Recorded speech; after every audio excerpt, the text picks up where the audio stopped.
Let's get more reaction now. We are joined by the South African Medical Association's chairperson, Dr Mvuyisi Mzukwa.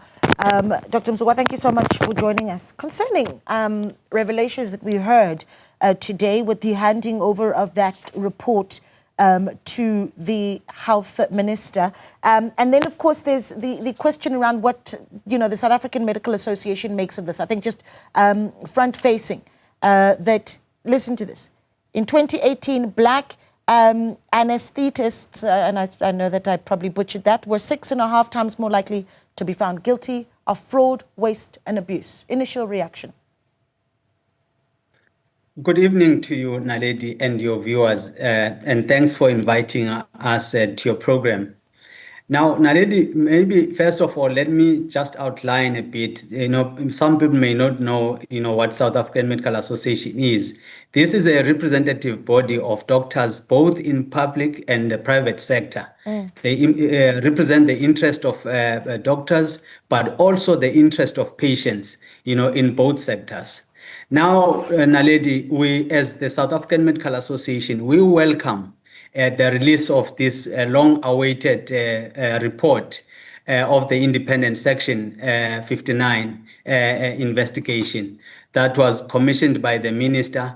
It was in 2019 when the Council for Medical Schemes established a steering committee I was part of, because at that time I was the vice chair of the South African Medical Association. So the Medical Association deployed me to be part of that steering committee. So we are happy today that we have that report, and the report was examining the racial discrimination and procedural unfairness in the application of fraud, waste, and abuse. As you can imagine, the process is there.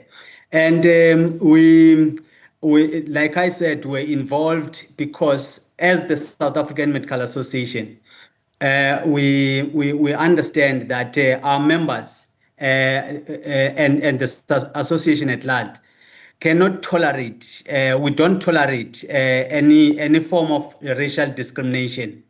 Our members have a right to fair treatment, and also regardless of their skin color, they need to be treated fairly by the medical schemes.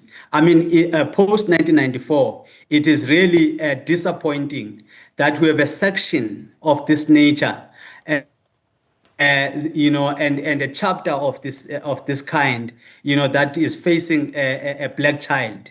And I think it's something that needs to be taken seriously by all the institutions, including the regulatory bodies and also our government, to change this scourge that is facing the black population. And as I said, the South African Medical Association is a representative body of all doctors, black and white, but we cannot tolerate a system that discriminates against black professionals, because it is not in the ethos of our profession, but also it does not serve the purpose of the country. We have dealt with racial discrimination, but it looks like there are still pockets, of these in some of the sectors in our society. And we're very unhappy about that. But we're happy that the report has recommended that we really need to come up with some mitigation around this matter. Yeah. And we believe that the minister should be able to monitor that. But also, as the South African Medical Association, we will stand with the minister and CMS, to look at the implementation of this. Yeah, I want to hear what you put on the table as a mitigation, but let's bank that for later. Just if we look at the implications of these findings by this panel that was led by Advocate Thembeka Toby, he's quoted as saying the evidence of risk ratios shows racial discrimination against black service providers by the schemes. It led to one conclusion, and that the risk ratio for black practitioners was very high. If you could talk to me about, as you were part of some of this process then from 2019, what you found the impact would have been on black medical service providers. Earlier, my colleague having a conversation with the National Healthcare Professionals Association, speaking about providers and individuals who have ended up struggling financially to a point where there just was no return. Yes, some of our colleagues actually have committed suicide. Some of our colleagues have lost their property. Some of them have closed their businesses. They have lost their homes.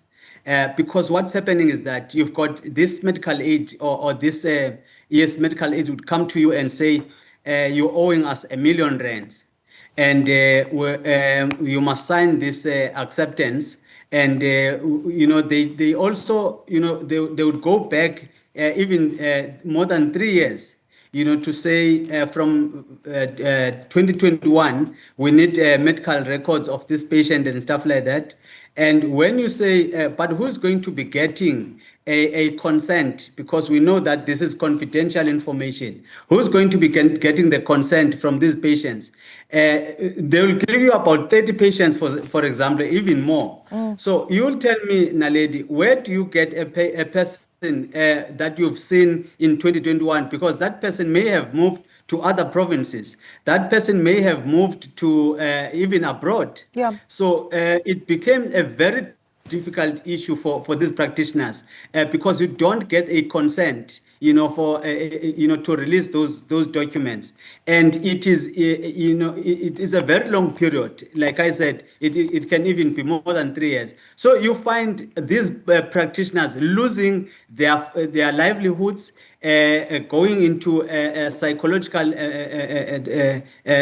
problems and losing everything that they've accumulated so far, because these were these processes were not very, very transparent. In fact, they are not transparent at all, because you never told of the algorithms that are being used, even the processes there. So, and these people, they come up, wanting to, demanding these documents. So it's a very laborious process as well. Yeah, I need to look at just these findings and unpack them a little bit for our viewers who weren't able to follow that briefing today. In 2014, black dental therapists under GEMS scheme were about 3 times more likely to be investigated. Black psychologists in psychiatrists, in 2017 were 3.5 times more likely to be investigated. In 2018, a black anesthetist, that word failing me every time, under med scheme were about 6.5 times more likely to be investigated and found guilty of fraud, waste and abuse. This is in comparison to their white counterparts. Now, the question becomes, do we have the institutional infrastructure to police what medical aid schemes are doing? And to look into this discrimination, where does that power then sit? And you talked about, the steps that need to be taken moving forward. What is that? Now, Naledi, when we made these complaints back then in 2019, the Council for Medical Scheme told us that they do not have a mandate, to attend to this matter. They can't hold these medical schemes because, they're not protecting practitioners. They are protecting patients. There was no regulatory mandate on their side. So we had to come up now, especially from the recommendations of this report, because the findings are clear there, because it says that there was serious procedural shortcomings, that include failure to notify providers of alleged irregularities within a reasonable time frame, of course. And also, there was a complaint about, these audits that stretch back more than 3 years, and the non-transparent algorithms and risk rating tools that are used by the schemes. If you look at these flaws, they not only undermine the processes, but also they erode the trust in the healthcare system and contribute to the systemic inequities in healthcare provision that we've been complaining about.